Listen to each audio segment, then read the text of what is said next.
والعاقبة للمتقين والصلاة والسلام على أشرف الأنبياء والمرسلين وعلى آله وأصحابه أجمعين أما بعد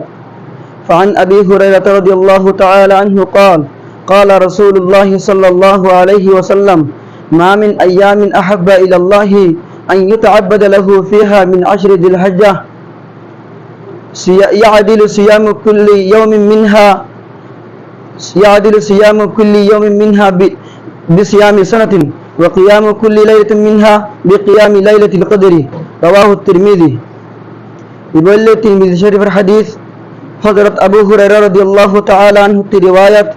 جناب رسول الله صلى الله عليه وسلم فرمائے دے আল্লাহর ইবাদত করার দিন আল্লাহর ভিতরে আল্লাহর নজদিকত আশরে জিল হজ্জার দিনতনার হনদিন মাহবুব ন এই আশরে জিল হজ্জার যেহানো দিনের প্রত্যেক দিনের দিন রোজা রাখতে দিলে এক বছর রোজা রাখতে দিয়ে দিনের সওয়াব এই আশরে জিল হজ্জার এক রাতের ইবাদত এক রাত যদি ইবাদত গজে দিলে লাইলাতুল কদরের মধ্যে ইবাদত গজে দিয়ে তিন সওয়াব জিল হজ্জা মাসে ইয়াতুন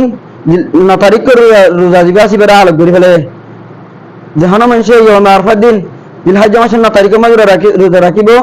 মানুষ এবার এক বছর আগের গুনাহ আর এক বছর পিছের গুনাহর মাফ করে ফেলব তো এক বছর পিছের মানুষ এবার এক বছর আগে গুনাহ যদি না মাফ হবো এক বছর পরে যদি মানুষ নয় এতে মরে গিয়ে দিলে কা ইয়ে মাল লিখে দে মানুষ বা তারপর বছর যেদিন এবার বেশি এবার গরিব দিয়ে দিন সব আর আমার নাম লিখে দিব রাহমাতুল্লাহ আলাইহি হাদিস মজিনা আমল করে দিন জান্নাতুল মুস্তাহিক করে যাবে আল্লাহ তৌফিক আনিয়াত ফরমাক আসসালামু আলাইকুম ওয়া রাহমাতুল্লাহি ওয়া বারাকাতুহু।